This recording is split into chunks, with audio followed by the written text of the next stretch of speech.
September is my birth month. And I realized that there are a lot of things I don't have a control over when it comes to things I receive. So ideally, I would want to receive plant protein bars or a stainless steel two-tire Momo steamer or a gender-neutral figurine of a Nataraj. And I know nobody I know is going to give me one of those. So I decided to gift myself something which is in my control, and that is to do a 4-part series or 4 episodes, if you will, over this month, where I can bring to you the doctors who've made a real difference in my well-being and my health over the years. And I was thinking, because I do have a little bit of a favorite doctor list happening, because I tend to go running to a doctor every time I have just about any problem, which is good. I mean, I'm quite happy that there is a doctor if my knee is hurting, there's a doctor if my nail is, got white S-shaped marked, which as it turns out is not normal. Or if I've done something wrong in yoga, I have a doctor to go to, so I feel good. But one of the ways in which I decided the episodes was really the emotional impact that certain doctors have had, along with just the physical impact. And one of them was a doctor I met just by chance, and she was actually the first real doctor I had. In the sense, before that, I used to go to a pediatrician and then, the odd general physician. This was in my early 20s, and I had a health crisis, which as long as my mother is still alive and kicking, I will not reveal. But essentially, there was a health crisis, and I knew I had to go to a gynecologist. And up until then, I knew that this is the work that a gynecologist does. I just never met one. And nobody in my family had ever gone to one either, after or before they had a child. That was about it. And so Practo had just come up at that time, and I sort of went through the listings, and I didn't know how to decide. So I just looked at the one where, the experience was the most, and I found 2-3 doctors like that. And one of them was looking smiling, and she was looking quite reasonable, at least in the picture, and the reviews were great. So I said, okay, I'm just going to go with her. And I remember I landed up at her clinic. I mean, during her OPD timing, she sits at Fortis La Femme. And the minute I saw her, I can't remember the exact words, but what she said was, "You don't have to stress, it'll be fine." And it was very matter of fact. There wasn't much of emotions. There wasn't much of judgment. There was nothing, which is exactly what I needed. And I went through a surgical procedure with her the very next day. I didn't tell anyone. I went alone for it. It's just a personal belief I have, where I think that if you're in the hands of a good doctor, it's best to just keep it between you and the doctor. Better chances of recovery and less, family text, WhatsApp messages. So it was just her and me the next day. I had about 12 hours to prepare. I had about 3 or 4 hours left where I could consume water, and then I couldn't consume after that. And I remember right before, it was the first time in my life I've had full anesthesia. And right before I passed out, I could just see the light shining off her spectacles. And I said, okay, I hope when I open, I see them again. And I did.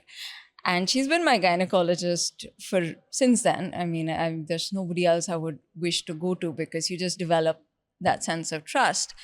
And I don't have any active gynecological issues, but I came across something which I thought would make for a really good topic for this particular episode, which is, I've realized that I am now going through something which is called perimenopause.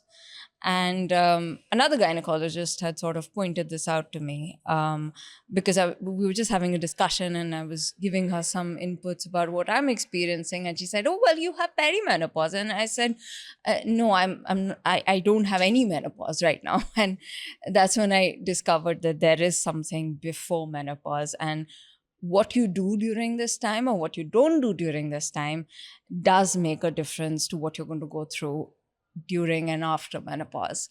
And so I have my doctor with me, Dr. Anita Gupta. She is a gynecologist. She's still with Fortis La Femme in Delhi. And she's going to start off by telling us about perimenopause. So, Sonali, first of all, thank you so much for the appreciation. You have really talked so good for me. I feel so humbled.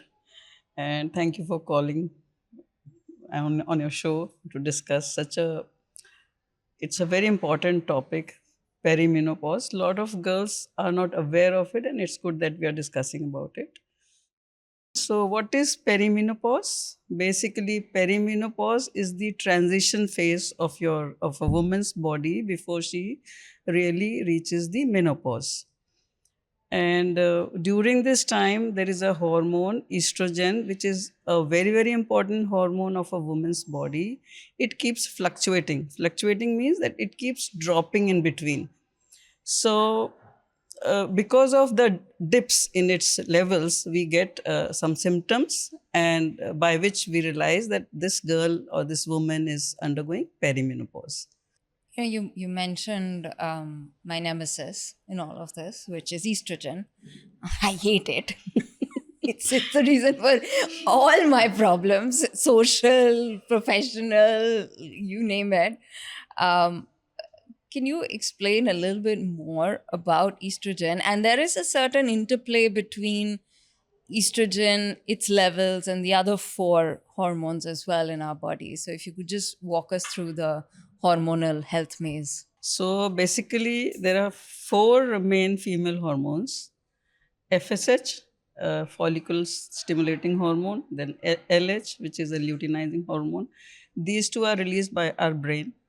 Then there are the two hormones. One is your favorite estrogen, the other is the progesterone. These two are released by our ovaries.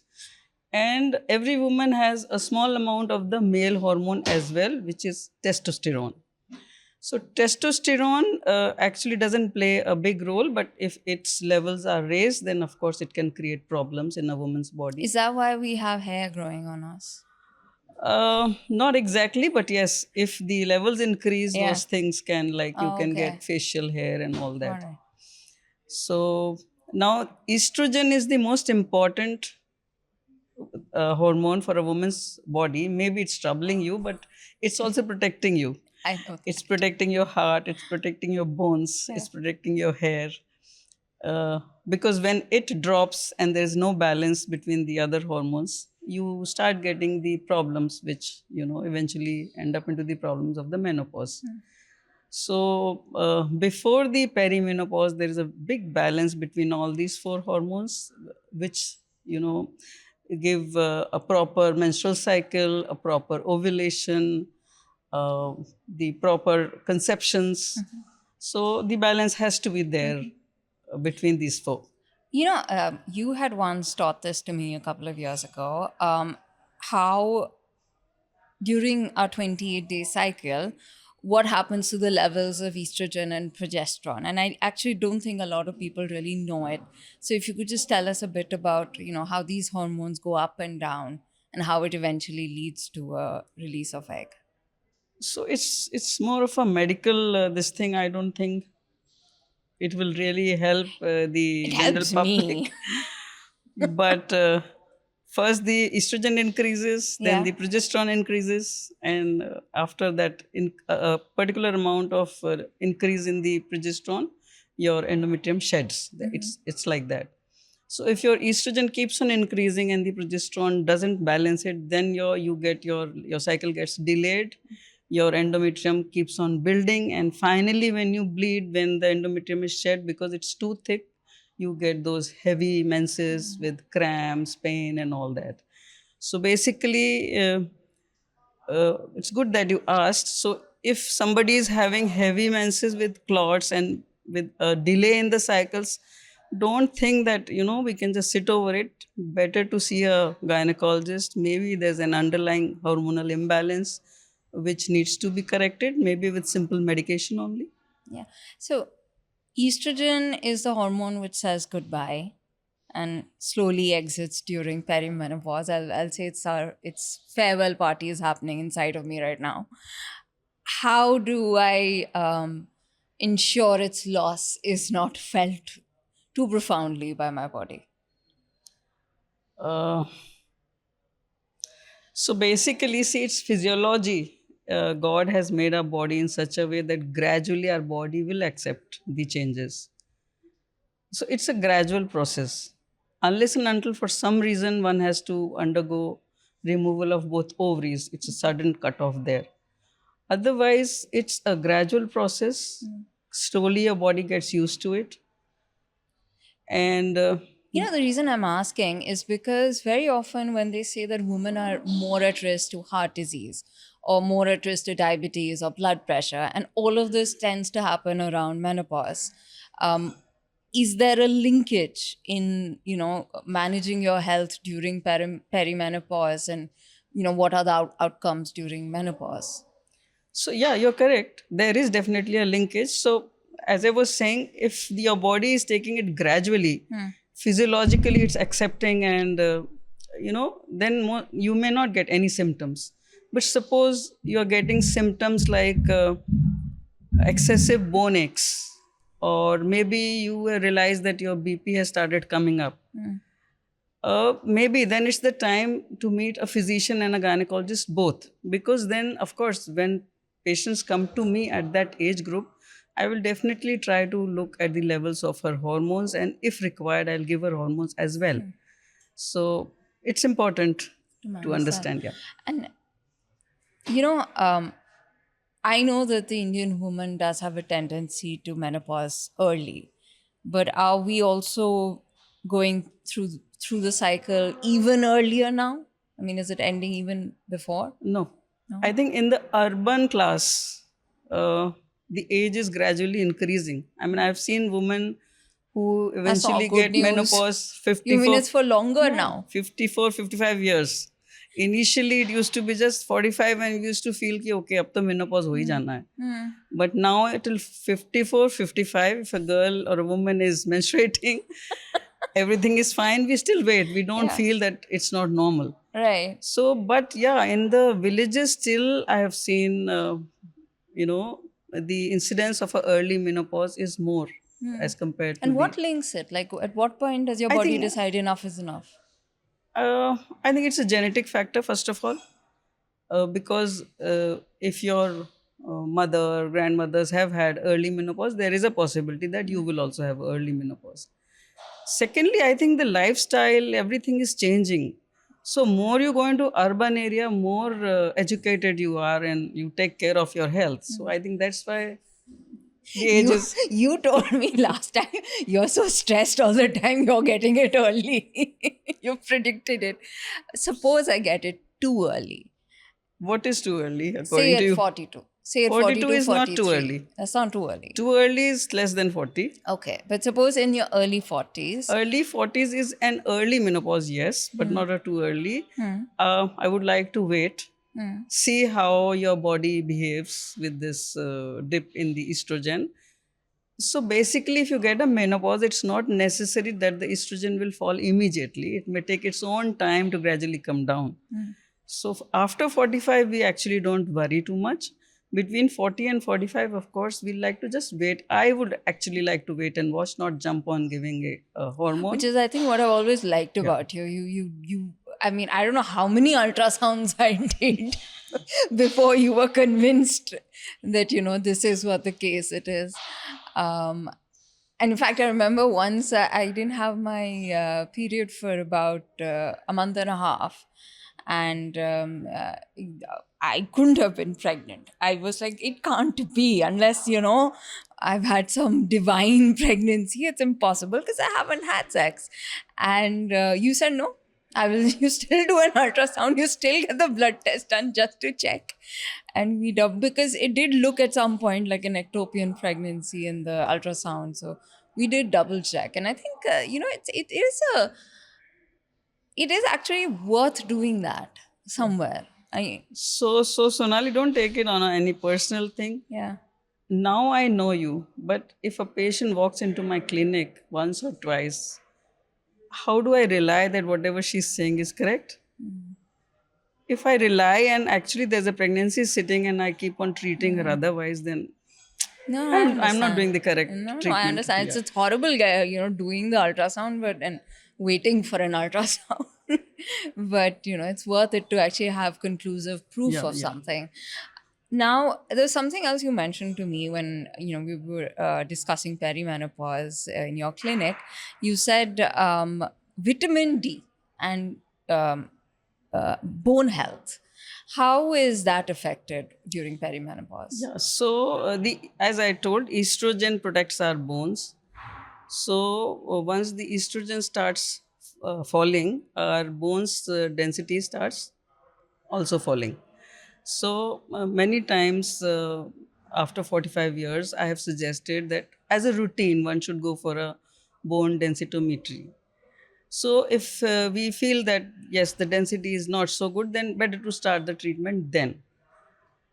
One more thing that all over the world, not only in India, now we are facing a lot of this problem of deficiency of vitamin D because we are not sitting in the sun at all. So if we know that we already have a vitamin D deficiency, better to correct it before you reach the perimenopause so your bones are taken better care Yeah, of. yeah. No, I can't handle this. As I do this podcast series, you'll have a doctor who will come and say, "No, you must go out in the sun," and then 2 episodes down the line, someone will come and say, "Stay indoors. It's so polluted. If you go out, it will cause this." Then someone else will come and say, "No, there's indoor pollution now." Sometimes you can seriously lose your mind, and especially when it comes to endocrine or hormonal disruptors, which has just taken over the internet now. If you go on to any health forum um, or follow any health influencer, and these influencers have millions of followers, and they're all saying, your floor cleaner has something that will disrupt your hormones, your paint has something. So I'm going nuts. I'm changing my floor cleaner. I'm asking my landlord, can we please put hormone free or pollution free paint? Because it does worry you. Your food has it. Then they're saying the pesticide in the food has it. So at what point do I stop, or do I just lose my mind? Like, 'cause I can't seem to draw a balance. I'm actually worried that just living normally every single day is going to mess up my hormones. I don't know what else to do. Yeah. So here the stress factor comes and plays the role. You take the stress for everything. I think 90% people don't bother about the things that you're saying. Yeah. Yeah. So So they, 10% who bother, they are always, you know, but struggling. aren't they saying that the floor cleaners have these chemical? No, but what they are saying is also correct. I think we are now living into such a it's a artificial world that we are living in. But मतलब see now I'm 64. So I remember my childhood. कितनी सारी चीजें तब होती ही नहीं थी. So there was no pollution, fresh air. I mean, you don't get that fresh air they in also Delhi. said that genes causes problems in your ovaries. Any tight clothing can give you problem, but Yeah. it doesn't apply to females. Okay. For men, it's important tight For clothing. men, Yes. I thought it's for No. See, us. there's a physical reason for that. Yeah. Our ovaries are inside, so we are not going to hurt them if we wear very tight clothing. For men, tight clothing is not good. It's a Okay. fact. You know, For babies, the pediatricians tell the mothers that they should not the child shouldn't wear a underwear while the child is sleeping till a certain age group for that reason. So jeans, though, I think is just something has been said, but see, I remember when nylon and all these things are so bad. Kim Kardashian wore this very clinched waist, dress, and the whole internet was just going nuts over. Oh my God! Imagine what she's doing to her reproductive health, and it's not a very healthy practice or a good trend. There was a lot of backlash at that point about squeezing your stomach in so much. So that's actually since then, even I've been having this thing. Anything I wear tight, and I'm like, oh God. Yes, stress. I know. I am a very high strung, stressed patient. Anything which is not normal is of course not normal, na? So a very tight, if somebody is wearing, it's not normal. But if you read history, the princes and all, उनको इतना corset ऐसे पहनाया जाता था tight, तो पहनाते ही थे ना, but they still had children. So now, see, I've always consulted you mostly for hormonal health. But, gynecologists are typically gone one visits when one wants to conceive. And during perimenopause, and I mean, of course, after menopause, you can't, but, in that months when, you might bleed after 6 months or 7 months, can you still get pregnant? I think unfortunately yes, because the as I said, estrogen keeps on fluctuating. It may be normal, it may be less. So if in that particular cycle, if it is normal and you have ovulated, then there yes is possibility. I have seen patients who Really? have What's the unfortunately. oldest patient you've seen who's ever been pregnant? I think see 40 to 43 is very common these Right. days. Right. Who naturally Have you seen in conception. 50s? Not, I haven't seen, but yes, around 45, 46, I've seen one patient because she was having these, as you said, very, very delayed cycle, 5, 6 months ke baad. She had one cycle and then she didn't have a cycle, so she thought it's the perimenopause, but actually it was a pregnancy there. So, And then that must have been a pleasant slash unpleasant news. I don't know. But now supposing I have my estrogen is coming and going. One thing which really surprised me is I always thought menopause is when you run out of eggs. I never really realized that menopause is when your hormone shuts down. So your eggs never really go away, right? no, eggs will also go away. They go away. Yeah. What happens Ovary to has them? a reserve. Okay. Eventually, all eggs are gone. So, estrogen drops and the eggs also finish. Oh, The the eggs ovaries also also finish? shrink. They become very small. Oh, I didn't know that. Yeah. Till the time estrogen officially doesn't finish, every month, all these hormones, they cause a follicle to develop. Am I doing this right? Because this was also something which was very confusing. I always thought that the egg is just there, like in a box or something, and it just No, no, comes no. out. Along with as the estrogen is fluctuating and reducing, Right. the eggs are also reducing in the ovary. There is an egg reserve of every ovary. Eventually, all the eggs are finished. The hormone is also like much less than what should be. The ovaries finally also shrink. We call them atrophic ovaries, and on an ultrasound we can see very small ovaries. But they don't go away, of course. They stay. Of course, it's a They're redundant then. in a way, yes. And just out of curiosity, you have artificial estrogen. Can you keep on giving estrogen to a woman and she'll just forever have fertility?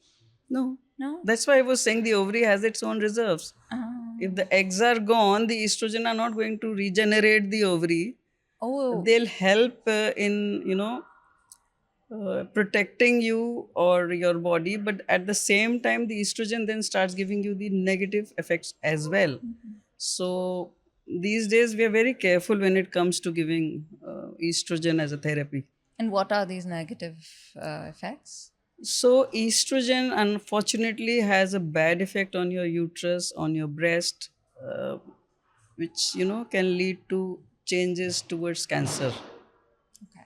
So unnecessary anything in the body is not required. Now, I remember like when I'd first come to you for a podcast episode, we were talking about various topics, and menopause was also one of them that we did mention. And you said, oh God, that is just, it's like a whole completely new chunk Chapter. happening.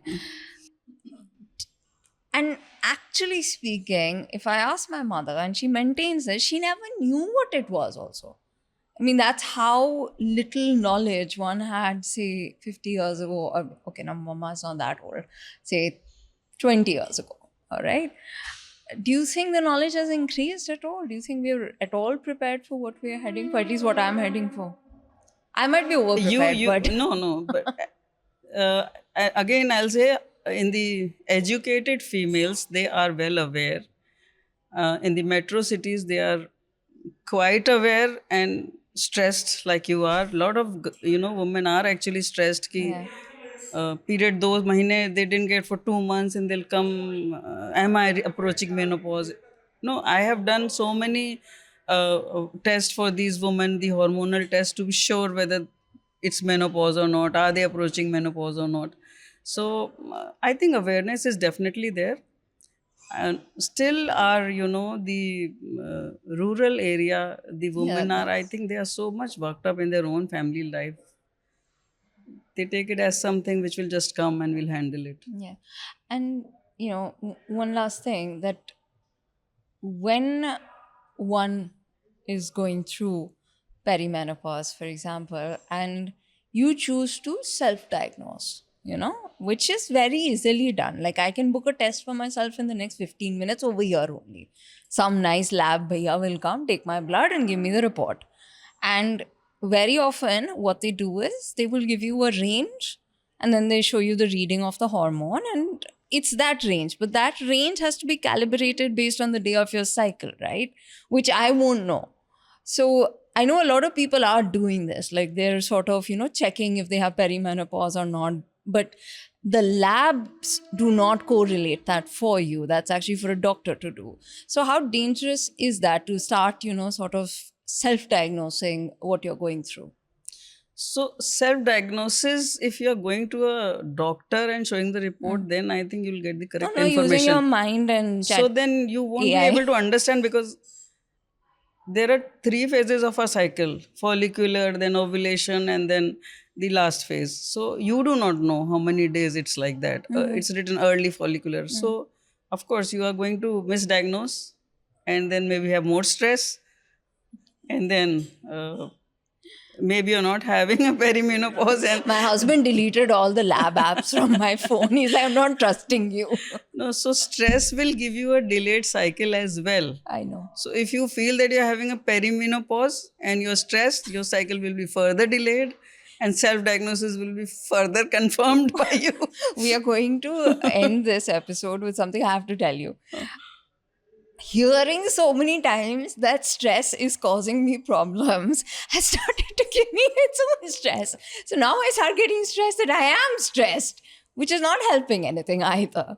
So I am very, very grateful to the 4 or 5 doctors I have who help me manage my reproductive health, including my mental health doctor, because it is really an interplay of various hormones and bodily functions that ultimately ensure health, right? I'm very grateful for you to come today and for everything you shared. Thank you. Thank you, Sonali. So, thank you so much for calling me. I hope you've enjoyed this episode and that you've learned something that would add some value to your health and well being. If there's a particular health topic you'd like us to talk about, then you can write to us at pods@indiatoday.com. And like I said, if you've enjoyed this episode, then leave a rating.